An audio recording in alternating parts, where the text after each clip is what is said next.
a topic.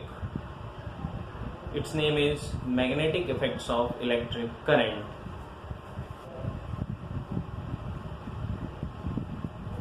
आइए अब पढ़ेंगे कि किस तरह से एक लॉ है, बायो-सवर्ट्स लॉ।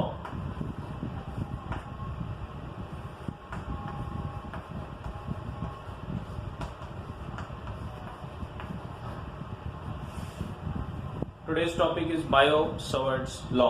देखिए, ध्यान दीजिए सब लोग। बायो-सवर्ट्स लॉ क्या कहता है? ये देखा गया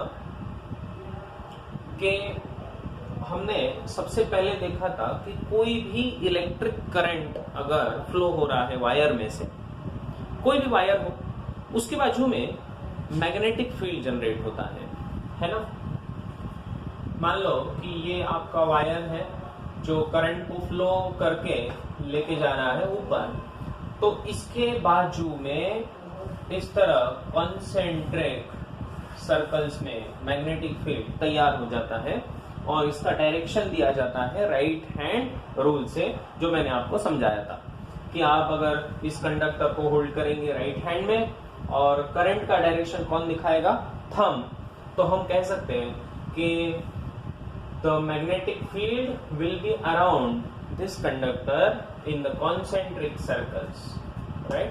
ऐसे concentric circles में आपका ये इलेक्ट्रिक करंट होगा, मैग्नेटिक फील्ड होगा B, ठीक है। सो B is the magnetic field induction, magnetic field induction भी इसको कहा जाता है, या मैग्नेटिक फील्ड इंटेंसिटी भी इसी को हम कहते हैं, ठीक है। तो कॉन्सेंट्रिक सर्कल्स में मैग्नेटिक फील्ड तैयार हो जाता है किसके अराउंड? एक वायर जिसमें से करंट जा रहा हो उसके अराउंड। बहुत आसान सी बात है। ये देखा गया कि ये साइंटिस्ट था, साइंटिस्ट का नाम था बायो-सवर्ट्स। इसने अपना एक लॉ दिया। क्या है लॉ, इसको समझते हैं। आपके पास कोई भी एक वायर है, ध्यान दीजिए सब लोग, बहुत अच्छे से ध्यान दो। एक वायर है, इस वायर में से जा रहा है करंट I, ठीक है। वायर में करंट कितना है? I। अगर इस वायर का कोई एक छोटा सा एलिमेंट आप कंसिडर कर लो, मान लो कि ये एक एलिमेंट मैंने कंसिडर कर लिया, ठीक है। इस एलिमेंट को कहा जाता है करंट एलिमेंट। क्या कहा जाता है? करंट एलिमेंट, ठीक है। इस वायर का एक छोटा कोई भी पोर्शन आप चूज कर लो जिसका लेंथ अगर है dl, ऐसा हमने मान लिया, ठीक है। इसके आजू बाजू में क्या मैग्नेटिक फील्ड होगा? हाँ, इसके आजू बाजू में मैग्नेटिक फील्ड होगा। तो यहां से कुछ दूरी पर यहां पर एक ऐसा पॉइंट ले लो, यह है पॉइंट P। इस पॉइंट P पर मैग्नेटिक फील्ड जो होगा वो मैग्नेटिक फील्ड कितना है ये हमें ढूंढना है। इसका सेंटर से इसका जो डिस्टेंस है वो डिस्टेंस है r, ऐसा मान लिया हमने, ठीक है। और इन दोनों के बीच में जो एंगल बना हुआ है, अगर ये एंगल है थीटा, ठीक है, तो इस लॉ के अनुसार ये कहते हैं कि पॉइंट P के ऊपर जो भी मैग्नेटिक फील्ड है वो मैग्नेटिक फील्ड अगर है dB, छोटा मैग्नेटिक फील्ड dB है ना। यहाँ पर B कहाँ है? यहाँ पर मैं dB बोल रहा हूँ। dB का मतलब है बहुत ही छोटा, वेरी स्मॉल। ये देखा गया कि dB magnetic field is directly proportional to I current. dB is directly proportional to I। इसका मतलब जैसे जैसे करंट बढ़ेगा तो इस पॉइंट P के ऊपर जो मैग्नेटिक फील्ड है किसके वजह से? करंट एलिमेंट की वजह से। किसकी मैग्नेटिक फील्ड? इस करंट की वजह से यहाँ पर मैग्नेटिक फील्ड है ना। ये पूरे पूरे वायर का मैग्नेटिक फील्ड की बात हम नहीं कर रहे हैं, ध्यान रखो। पूरे पूरे वायर का मैग्नेटिक फील्ड नहीं, सिर्फ ये छोटे एलिमेंट का मैग्नेटिक फील्ड। उसने कहा कि it is directly proportional to current flowing in the wire. फिर उसके बाद उसने कहा कि this magnetic field is directly proportional to the length of element. Magnetic field is also directly proportional to length of this current element. ठीक है, ये current element है आपका dl, तो इस करंट एलिमेंट dl को ये डायरेक्टली प्रोपोर्शनल है। उसके साथ साथ उसने कहा कि this is also directly proportional to sine theta, directly proportional to sine theta. इसका मतलब ये एंगल जैसे जैसे बढ़ते जाएगा मैग्नेटिक फील्ड बढ़ती जाएगी, क्योंकि साइन के साथ साथ उसका वैल्यू भी बढ़ते जाता है। तो dB is directly proportional to sine theta, ये भी उसने कहा। लेकिन उसने कहा कि this magnetic field is inversely proportional to the square of the distance r square. इसका मतलब जितना दूर जाएंगे ये मैग्नेटिक फील्ड कम कम कम कम होते जाएंगी। तो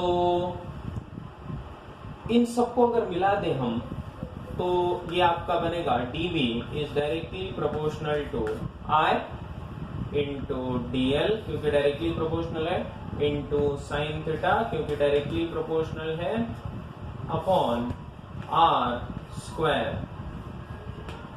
तो dB is directly proportional to I dl sine theta r square. Okay, और यहाँ पर जो प्रोपोर्शनलिटी कांस्टेंट उसने बताया, so this dB is equals to a proportionality constant mu naught upon 4 pi, mu naught upon 4 pi, ये बनेगा ideal sine theta upon r square, mu naught upon 4 pi ideal sine theta by r square. इसका मतलब ये हुआ, यहाँ पर ये जो आपको प्रोपोर्शनलिटी कांस्टेंट दिख रहा है, इसमें ये जो चिन्ह है म्यू नॉट, ठीक है, ये उसने कहा कि इसका नाम है permeability, permeability of free space या वैक्यूम। ठीक है, जिस तरह हमने कुलम्स लॉ पढ़ा था, कुलम्स लॉ में हमने कहा था कि दो चार्जेस है, दोनों के बीच का जो फोर्स है वो किसके ऊपर डिपेंड होता है, परमिटिविटी ऑफ द वैक्यूम या फ्री स्पेस। उसी तरह यहाँ पर एक नया चीज हम डिफाइन करने जा रहे हैं जिसका नाम है परमिएबिलिटी ऑफ फ्री स्पेस। ठीक है, सो ये म्यू नॉट है, और ये देखा गया कि म्यू नॉट अपॉन 4 पाई का जो वैल्यू है it is 10 to the power -7। Okay, so mu naught upon 4 pi is nothing but 10 to the power -7।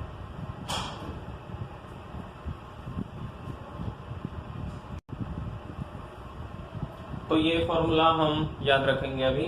Okay, dB equals to mu naught upon 4 pi ideal sine theta upon r square. Okay, इसके साथ साथ अब यहाँ पर इसका use करके इसके application, बहुत सारे एप्लीकेशन हम डिराइव कर सकते हैं। ओके, लेकिन पहले इसको अच्छे से समझ लीजिए। ओके, चलिए आगे चलते हैं।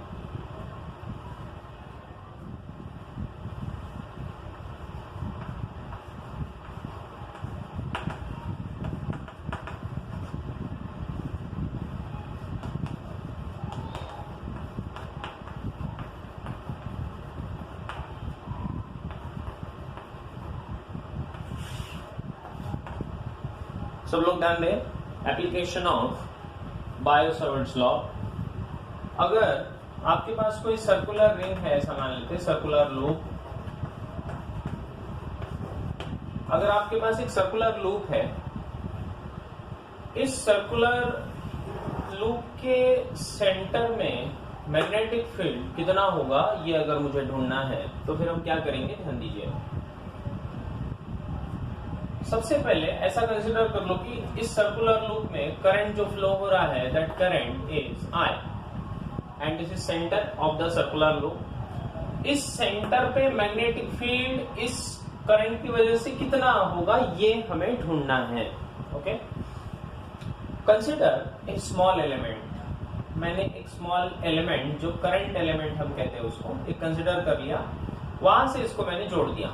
ऑलराइट, अब ये है आपका dl, यहाँ पर जो एंगल बनेगा वो 90 डिग्री बनेगा। ये जो डिस्टेंस है वो है रेडियस, है ना, ऑफ द सर्कल। तो मैं कहूंगा कि consider a small current element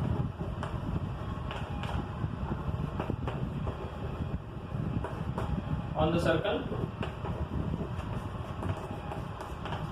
ठीक है, हमने एक करंट एलिमेंट कंसिडर कर लिया इस सर्कल के ऊपर, और ये करंट एलिमेंट की वजह से यहां पर जो मैग्नेटिक फील्ड है वो है dB। Let dB is magnetic field at center, किसकी वजह से? Due to dl। ये dl का जो करंट एलिमेंट है उसकी वजह से स्मॉल मैग्नेटिक फील्ड जो होगा वो है dB। अब अकॉर्डिंग टू बायो-सावर्ट्स लॉ मैं कह सकता हूं कि ये जो dB रहेगा बेटे, ये रहेगा mu naught upon 4 pi I dl sine theta. यहाँ पर जो एंगल बनेगा, ये एंगल कितना होगा? 90 डिग्री, क्योंकि ये टेंजेंट होगा, tangent to the radius is 90 degree, तो ये साइन 90 डिग्री होगा अपॉन डिस्टेंस का स्क्वायर, मतलब ये हो जाएगा r square, right, mu naught by 4 pi dl sine theta by r square, right. अब मुझे क्या करना है? मुझे इस मैग्नेटिक फील्ड का दिशा ढूंढना है, डायरेक्शन ढूंढना है, ताकि मैं सबके लिए ऐड कर सकूं। ओके, अब सबसे पहले बात करते हैं कि अगर ये छोटा करंट एलिमेंट होता, इसमें करंट कैसे जा रहा है? इधर जा रहा है, इस डायरेक्शन में जा रहा है करंट, देखिए। तो मैं right hand thumb rule use करूंगा, तो राइट हैंड थंब रूल से करंट इस दिशा में, उसके अराउंड होगा मैग्नेटिक फील्ड, तो उसके अराउंड मैग्नेटिक फील्ड, तो अगर यहां पर देखा जाए तो अंदर की तरफ जा रहा है, क्योंकि ऐसे कॉन्सेंट्रिक सर्कुलर लूप्स में होता है ना मैग्नेटिक फील्ड, है ना, राइट हैंड रूल के अनुसार। तो ये है करंट, इस करंट के बाजू में गोल गोल गोल गोल ऐसा अंदर जाने वाला है मैग्नेटिक फील्ड। ठीक है, तो यहां पर ये रहा आपका मैग्नेटिक फील्ड अंदर की तरफ जाता हुआ।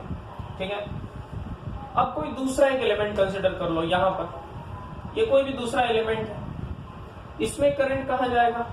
इसमें ऐसा जाएगा करंट, तो फिर से राइट हैंड थंब रूल, देखिए ऐसे, तो इसके अराउंड होगा, इसके अराउंड आप इमेजिन कर पा रहे हो, है ना, इसके अराउंड। देखिए ये मैग्नेटिक जो चैप्टर है, इसमें सबसे इंपॉर्टेंट जो होता है वो होता है डायरेक्शन, है ना, सबसे इंपॉर्टेंट दिशा इसमें है।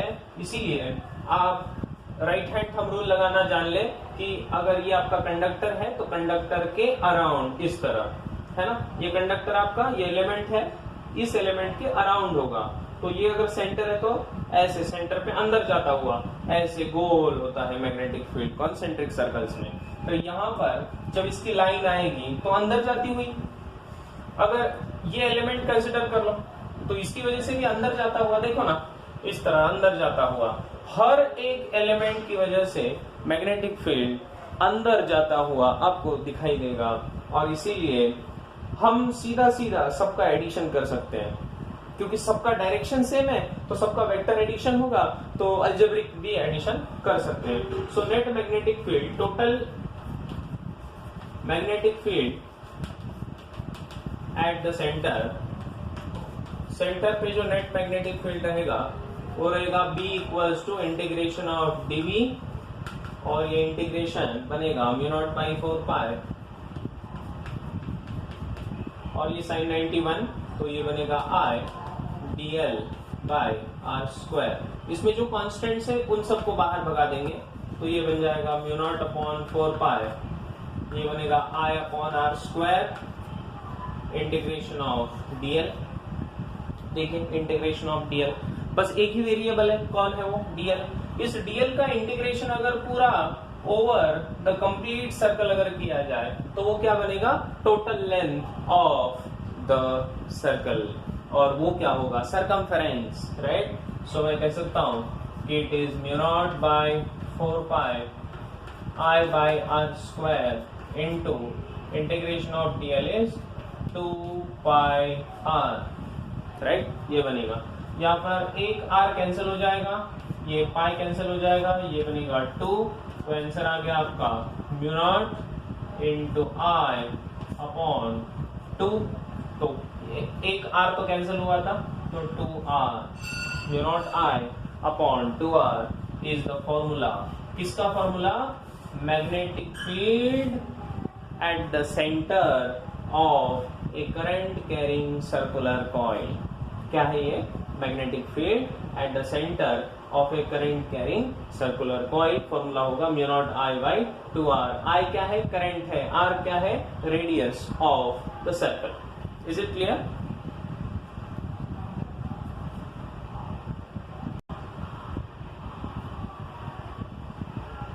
तो अब देखिए, ध्यान दीजिए, आगे बढ़ेंगे। Magnetic field due to portion of a circle. अगर आपसे कहा जाए कि पूरा पूरा सर्कल ना देने से आपको दिया है एक छोटा सर्कल का पोर्शन दिया है, आपको इस तरह का एक सेक्टर ऑफ ए सर्कल दिया है, this is the centre, okay.